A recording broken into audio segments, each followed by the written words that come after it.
Welcome. I want to talk to you today about something that I think a lot of us, especially as women, struggle with: taking care of ourselves.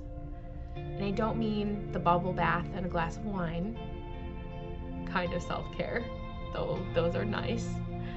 I mean actually, truly, deeply taking good care of ourselves in a way that honors who we are and what we need.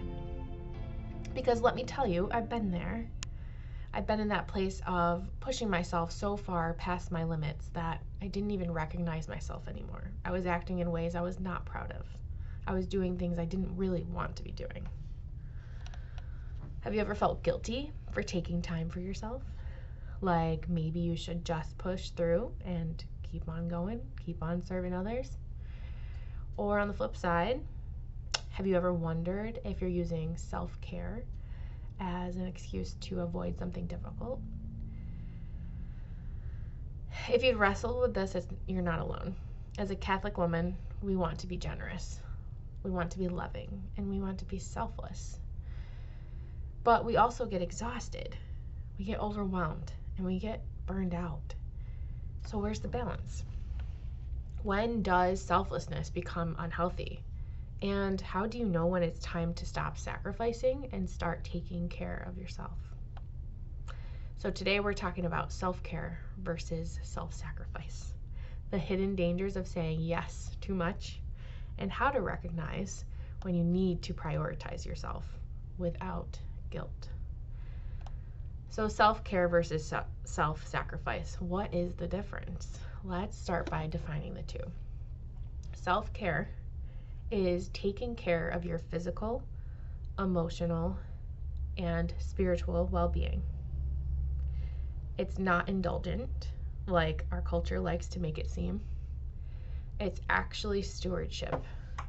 If God gave you a body, a mind, and a soul, then He wants you to care for them. Self-sacrifice, defined, is giving of yourself for the good of others. It is an act of love, often involving some level of sacrifice, right? Jesus modeled ultimate selflessness on the cross. But here's the thing. We also see Jesus resting, withdrawing from the crowds, taking time to be with the Father. That tells us something. We need both self-care and selflessness. One without the other leads to burnout or self-absorption. But when they work together, that's when we can serve from a place of love and not exhaustion. I want to share a moment when I completely burned myself out in the name of selflessness. And honestly, it wasn't noble. It wasn't holy. It was just unhealthy.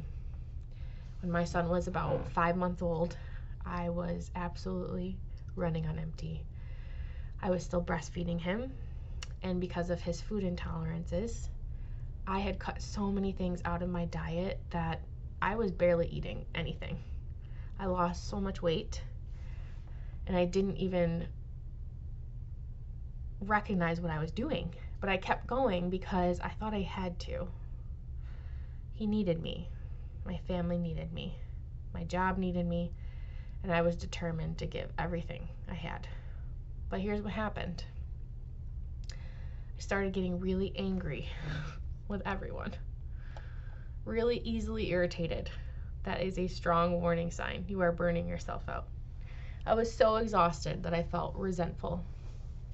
And every night before work, I would just break down sobbing because I didn't know how I was going to keep going. I didn't want to show up and be there for these people because I couldn't even show up and be there for myself. I was beyond exhausted. I was depleted. And still in my mind, the answer was just to push through, right? Because that's what a good mom does. That's what a good wife does. That's what a good disciple does. But here's the truth that I wish that I had realized sooner. You cannot pour from an empty cup. And we all know that, right? But sometimes we don't realize what we're doing. We don't even realize we're pouring from an empty cup until we hit burnout. If you don't take care of yourself, eventually you'll have nothing left to give. And that's when we get burned out, and sometimes that's when it spirals into depression, right? And this isn't just a mom problem. It's something that can creep into every area of life. I've struggled with this my whole life. In college, I kept saying yes to family members when they needed something because I was close enough to home to do that. And don't get me wrong, family is important. But I started realizing that every time I said yes to them, I was saying no to my friends at college, my new friends. I missed out on so many opportunities to build those relationships. And I really needed those relationships at that time. But I thought that my highest priority had to be showing up for my family, no matter what. And what happened? My friends distanced themselves from me, not because they were bad friends, but because friendships need to be nurtured. And I wasn't pouring anything into those relationships, and so they faded. And I didn't even realize what I was doing until it was too late. I see this all the time with the women that I work with too.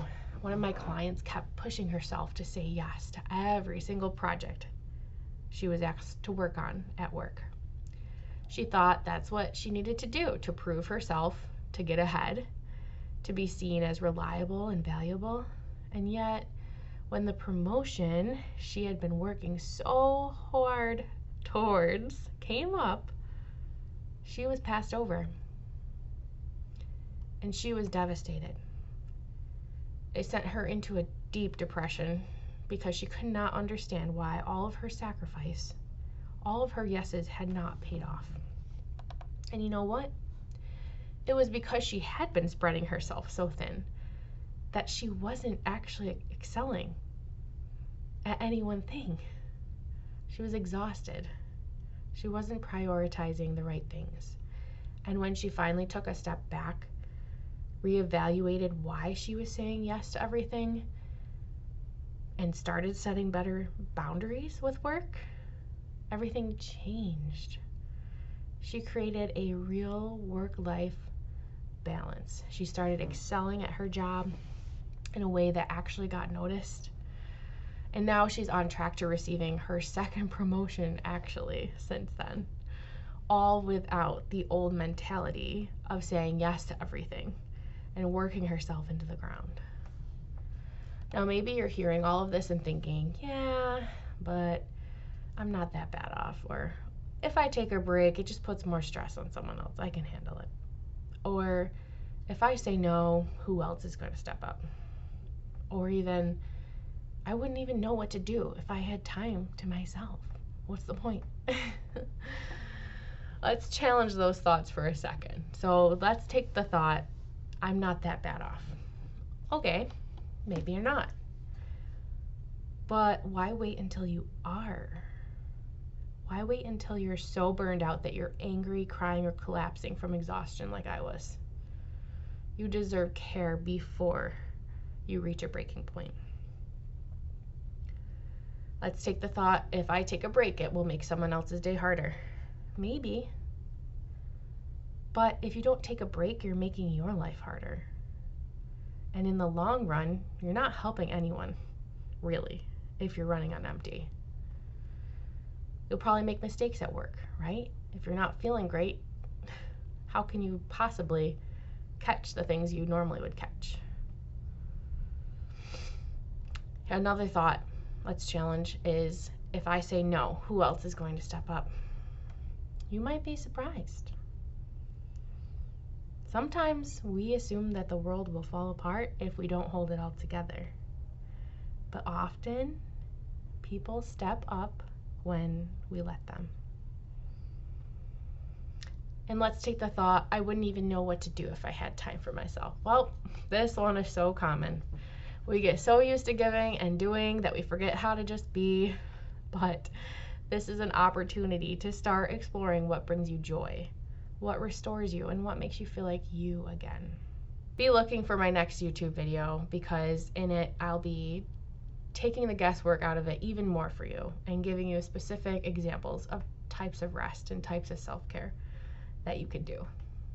Because you're right, sometimes we're too exhausted, too mentally exhausted to be able to think of what the heck do I do when I take time off. So how do you know when it's time for self-care instead of sacrifice? Here are some signs. 1, you're constantly exhausted, but you keep pushing yourself. 2, you feel resentful toward the people you're serving or you're around or you live with. 3, you're snapping at loved ones more often, not having a lot of patience. 4, you feel disconnected from God maybe. And 5, you don't even know what you need. You just know you feel overwhelmed. If you're seeing these signs, you absolutely need to stop sacrificing and start replenishing. So how do you know when to focus on self-care and when to lean into selflessness? Here's a simple way I want you to think about it. If your heart is full and you have the ability to give, lean into selflessness. If you're running on empty and you're starting to break down, you need self-care. Jesus himself took time to rest, took time to pray and to step away from everyone. He didn't give nonstop, and neither should we. So here's what I want to leave you with. Taking care of yourself is not selfish, it's essential. It's the foundation that allows you to show up fully as the woman God created you to be. Whether that means setting better boundaries, eating enough food, getting enough rest, saying no when you need to, or just letting yourself breathe. Please, don't wait until you're at your breaking point. Start small. Say no to one thing that is not serving you, and say yes to one thing that does. And watch how your life begins to change. You are worthy of care, my friend, and it starts with you. If this is something you struggle with, you're also not alone. Inside my community, Rooted and Grounded in Love, we talk about these things. How to balance self-care and selflessness in a way that strengthens both your faith and your mental health. If you want to dive deeper into this, I'd love to have you join us. Click the link below to get started. Remember, taking care of yourself is not the opposite of loving others. It's what allows you to love them well. See you next time.